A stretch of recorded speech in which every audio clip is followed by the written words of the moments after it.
हाबिब साहब, इस सब में अब ज़ाहिर पहले जब तहरीक इंसाफ के खिलाफ कार्रवाइयाँ हो रही थी तो वो कहते थे कि हुकूमत भी जिम्मेदार है, एस्टैब्लिशमेंट को भी निशाना बनाते थे। अब जब केयर टेकर सेटअप आ गया, आपको लगता है कि क्योंकि दरमियान से वो शील्ड निकल गई मुंतखब हुकूमत की, तो कुछ कार्रवाइयाँ कम होंगी तहरीक इंसाफ के खिलाफ या ज़्यादा हो सकती हैं? राजा रियाज साहब तो कह रहे हैं कि उन्हें बल्ला ही नजर नहीं आ रहा इंतखाबात में। किस तरह सिचुएशन जाती नजर आती है?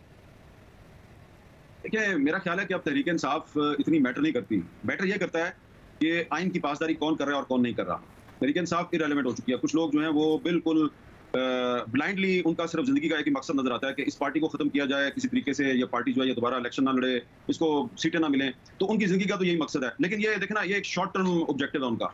और लॉन्ग टर्म ऑब्जेक्टिव क्या होना चाहिए कि इस मुल्क का इंटरेस्ट देखें कि ये पाकिस्तान जो है, इसकी जो सलामती है उसका जामिन इसका वो आइन है जो कि हमारे पास एक वाहिद कंसेंसस डॉक्यूमेंट है। इसके अलावा हमारे पास कोई चीज नहीं है इस मुल्क को जोड़ के रखने के लिए, और ये आइन दोबारा बनेगा भी नहीं। तो जो लोग इस आइन को तोड़ रहे हैं, इस आइन को वायलेट कर रहे हैं, उनके दिलो दिमाग पे तहरीक इंसाफ छाई हुई है, लेकिन वो पाकिस्तान और पाकिस्तान का आइन जो है उसको देख ही नहीं रहे। तो हम तो उनके लिए दुआएं कर सकते हैं कि अल्लाह ताला जो है वो उनकी आंखों से जो एक नफरत की और तासुब की जो पट्टी है उसको अल्लाह ताला हटाए। और देखे ना, अगर फर्ज करें कि राजा रियाज साहब की प्रेडिक्शन अगर पूरी हो जाती है तो क्या होगा उससे? क्या वो उस इलेक्शन के नतीजे को तस्लीम करेगा? अगर जो बैलेट पेपर है उसमें बल्ले का निशान ही नहीं होगा। अगर आप बल्ले के निशान को शिकस्त नहीं दे सकते इलेक्शन में, और आप बल्ले का निशान जो है उसको बैलेट पेपर से हटाना चाहते हैं, तो ये आपकी शिकस्त है। तो फिर अगर आप जीत भी गए इलेक्शन, तो वो कैसी जीत होगी? तो आप तो जीत के हार जाएंगे। तो जो लोग हुकूमत में हों और जीत के हार जाएं, वो लोग किसी रियासत को या किसी मुल्क को चलाने के अहल नहीं होते। वो छोटे लोग होते हैं, और मुल्क हमेशा बड़े लोग बचाते हैं। छोटे लोग मुल्क तोड़ते हैं, बड़े लोग मुल्क बचाते हैं। शाहिद साहब, आप कैसे देख रहे हैं तहरीक इंसाफ के लिए? क्या जो प्रेडिक्शन है राजा रियाज साहब की वो टाइम आएगा, या फिर इतना कंट्रोवर्सी क्रिएट हो जाएगी इसलिए कम से कम ये नहीं हो रहा है कि बल्ले का निशान नहीं होगा, क्योंकि लेजिटिमेसी क्वेश्चन हो जाएगी इलेक्शन की? मेरे ख्याल से एक सिंबॉलिकली बल्ले का निशान होगा, लेकिन जो प्रोमिनेंट लीडर्स हैं इंक्लूडिंग पाकिस्तान तहरीक इंसाफ चेयरमैन, उनको शायद इलेक्शन में हिस्सा ना लेने दिया जाए।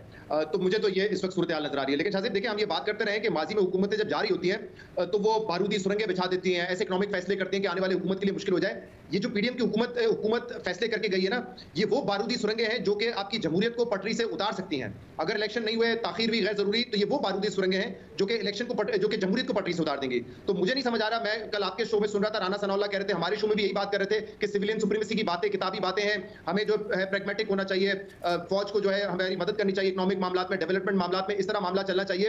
तो ये इस वक्त किस जोन में है, शायद इनको नजर आ रहा है कि इक़्तिदार जो है हमें मिल जाएगा, लेकिन सिर्फ ये सोचना चाहिए जो वो बात कर रहे हैं ना, क्योंकि 9 मई के बाद कैसे हो सकता है कि पाकिस्तान तहरीक इंसाफ के चेयरमैन को इलेक्शन लड़ने दिया जाए? तो नवाज शरीफ साहब ने तो 2017-16 में 9 मई नहीं किया था, उनको क्यों हटाया गया? उस वक्त भी ये खबरें चलती थी कि जो फैक्ट्रीज हैं नवाज शरीफ साहब की, उनमें से रॉ के एजेंट निकल रहे हैं, तो उनको ये कह के खत्म कर दिया। मोहतरमा बेनजीर भुट्टो ने तो 9 मई नहीं किया था, तो क्यों फिर उस वक्त आईजीआई बना के नवाज शरीफ साहब को उनके पीछे लगा के उनकी हुकूमतों को खत्म किया गया? जुल्फिकार अली भुट्टो साहब ने तो 9 मई नहीं किया था, हुसैन सुरवर्दी साहब ने तो 9 मई नहीं किया था।